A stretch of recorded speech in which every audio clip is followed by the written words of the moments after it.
So one of Biden's first foreign policy acts as president was to launch missile strikes into Syria at Iranian-backed militias. It just happened yesterday. This obviously has major implications with what we've been talking about with Iran and Trump's imperialist action towards Iran. And now Biden said he was going to get back into the Iran nuclear deal before launching missiles at Iranian militias in Syria. And it's kind of a trend for every president when they take office to launch missile strikes into an Arab nation. So Biden is just following with that trend. So we'll talk about Biden in comparison to Trump, Iran, and other stuff like that. But first, let's watch some CNN coverage of this. Clearly, the assumption there is that within Iraq, this action taken by the United States would be welcome.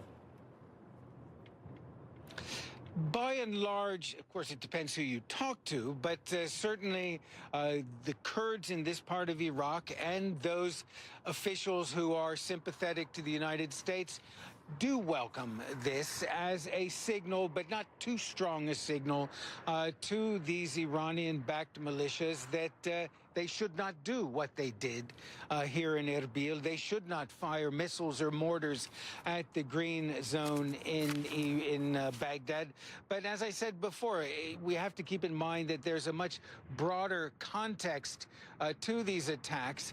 And in a sense, Iraq is just sort of the board upon which these chess pieces are moved. And to London now, CNN's international diplomatic editor Nick Robertson has been standing by. So Nick, just to pick up the conversation where Ben left off with regards to the fact that this proportionate airstrike, as the Pentagon says, was basically intended to reduce tensions in the region. And of course, the backdrop for that is the ongoing negotiations, or potential negotiations, between Washington and Tehran over the nuclear deal. How do all these parts fit together? President Biden is in a position in the United States where he needs to show that he can be strong on Iran and not weak on Iran. And Iran right now, essentially, the United States has put an offer on the table that it will come into the talks with Iran before Iran scales back all the steps that it's taken that have gone over the bounds of that internationally agreed nuclear deal. The United States will come back to the table and talk to Iran about the way forward. So CNN says that these missile strikes were launched to de-escalate tensions in the region, because we know that's how you de-escalate tensions, is by launching missiles at people. And they also say this is in retaliation for an attack on Iraq, which of course we know the U.S. cares so deeply for Iraq. That's why they killed millions of people there. I'm assuming they were worried about Iranian militias attacking U.S. troops, so that was their justification here. So the first CNN anchor there literally refers to this region as a chessboard. Right? He says this just happens to be the chessboard where these things are playing out.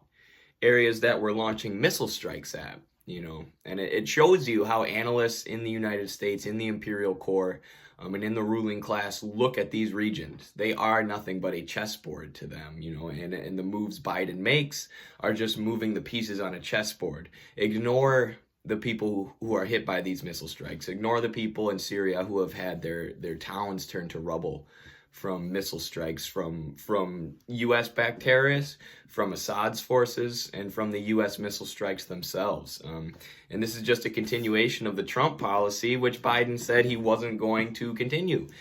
Trump, keep in mind, this area that we call a chessboard for the last 4 years at least, we have kept them under a terrible, brutal sanction regime, not allowing them to trade with the rest of the world amidst a global pandemic. So as these countries are trying to keep their hospitals going and treat their populations for the deadly coronavirus pandemic, the U.S. has been keeping them under sanctions. Studies have proved that these sanctions have killed people in Syria and Iran. And this is the kind of stuff that on the campaign trail, Joe Biden promised us he wasn't going to do. And now here he is launching missile strikes into Syria. And you hear the CNN anchors here saying Joe Biden's in a situation where he needs to be tough on Iran, right? He needs to lay the smackdown on Iran. Why? Is the average working class American really scared that Iran's going to attack? You think Iran's going to invade the United States? And what's the reasoning he gives for why Joe Biden needs to be tough on Iran? Because Iran has been going beyond the bounds of the nuclear deal. No.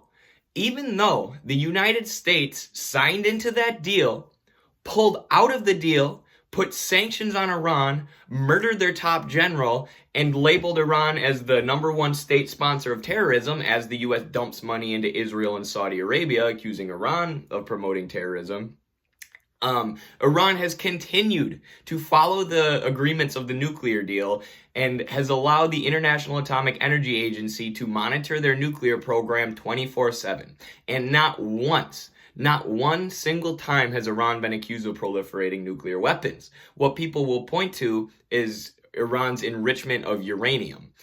Iran is enriching uranium for medical isotopes, and you can look into the details of this, and I recommend you do. It's actually very interesting what Iran is doing with uranium. It is not to make a nuclear weapon, and the Ayatollah and the Iranian government has been on record saying it's against their religion to create a nuclear weapon.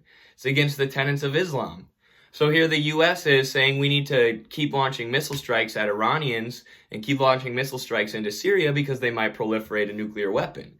Well, we're the ones who signed into a deal with them that said they wouldn't make a nuclear weapon, and then we pulled out and started killing a bunch of them. And now that we have a new president in, he's like, oh yeah, we're going to get back into the deal. And now he's still launching missile strikes while CNN is encouraging him to crack down even harder on Iran, to kill more civilians in Iran, to kill more people in Iran, to get more involved in Iran. And this is the nature of U.S. foreign policy, right? Like, I got my Bernie sign behind me, and I'm sure Bernie would have been better on foreign policy than either Biden or Trump, but there's only so much you can do, right? Because the U.S. is an imperialist nation, and they do justify getting involved in other countries' affairs by claiming there are human rights abuses going on, and people do fall for it still. And the U.S. has been completely unable to overthrow Iran and Assad. The Ayatollah in Iran, Khomeini, I'm not sure how you pronounce the name, and Assad in Syria. And like I said, both these places have been kept under sanction campaigns and have faced especially Syria, a full effort from the U.S. to destabilize and do regime change. The U.S. has been backing the most extremist militias in Syria, even transporting people from Libya, the UAE, Lebanon, surrounding areas into Syria, the most extremist radical elements to try and destabilize the region, Jaish al-Islam being one of the main groups. And this is throwing Syria into chaos, tons of civilian deaths. And then now we've kept them under a sanction campaign as Assad has kind of won the war and is attempting to rebuild Syria. And now we're launching more missiles in as our pundits talk about Syria, Iran, and Iraq as if they are a chessboard, literally calling them a chessboard. Truly disgusting, the Imperial Core. And it reminds me of in 2017 when Trump launched his missile strikes at Syria and CNN's coverage of it. Fareed Zakaria, I kid you not, you can look up the clip, says this is the moment that Trump just became president. He's so amazed and in awe of Trump because Trump launched missiles into an Arab nation. He's like, now Trump is presidential. When he was doing all his stuff on the campaign trail, all that loudmouth stuff, all that talking about bringing people's jobs back, combined with racism, that was terrible. But when he launched missile strikes that killed people, that was presidential. That is what the office of U.S. president is supposed to be. And Fareed Zakaria and CNN praised him endlessly for launching missile strikes that killed people. And CNN, for some reason, allowed Jeremy Scahill, who's an amazing reporter, and an amazing author, and you should check out his book, The Assassination Complex. I think he has others too, but he said he thought Fareed Zakaria and CNN literally wanted to have sex with the missiles that Trump launched because of how much they were glowing over it. And now you see CNN pushing Biden to be more hawkish towards Syria, towards Iran. And I'm sure this is only going to continue. So we'll see how this develops. I can't imagine Iran wants to re-enter the nuclear deal, right? After entering this nuclear deal, with the U.S. saying, okay, we trust you, the U.S., Trump comes to power, pulls out of the deal, sanctions them, assassinates their general, is saying ridiculous hawkish rhetoric about them, spreading lies about them, never apologizing for murdering their general, saying it was justified because Iran is a state sponsor of terrorism. And then Iran continued to follow the deal, and then you have Biden get in office saying he's going to re-enter the deal, and he launches missile strikes at Iranian-backed militias. So I can't imagine that many people in Iran want to re-enter a deal with the United States after the actions we've taken there. And I mean, how can you blame them? And just imagine Iran or Syria did anything to us that the U.S. does to them. Imagine if they launched a missile strike at Mike Pompeo and blew him up, and then we're like, they deserved it. The U.S. is an imperialistic nation. They're enforcing themselves using their military and the CIA all around the world. They've been doing so for the last 120 years. Therefore, we needed to step up and kill their general. Mike Pompeo isn't a general. He was the CIA director and Secretary of State. Okay, back to the video. And it was justified. And then reporters in Iran were going, well, you know, we had to do this. The U.S. is an interesting chessboard, and as they're launching missile strikes into the U.S. and blowing people up, if they referred to it as a chessboard.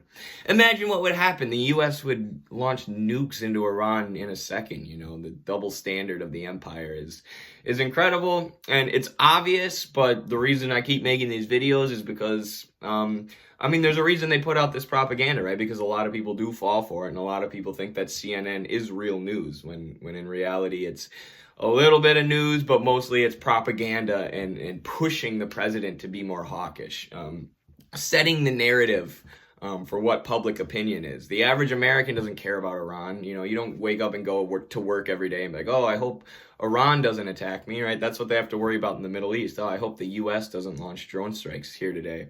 But they hear CNN telling workers, you need to be scared of Iran. Biden needs to be more hawkish towards Iran. Trust us. We're CNN. We're a big corporation. Why would we lie to you? All right. Thanks for watching that, everyone. Quit launching missile strikes at Iran and Syria. Let's get back into the Iran nuclear deal. And let's implement socialism in the United States and take down imperialism. All right. Peace.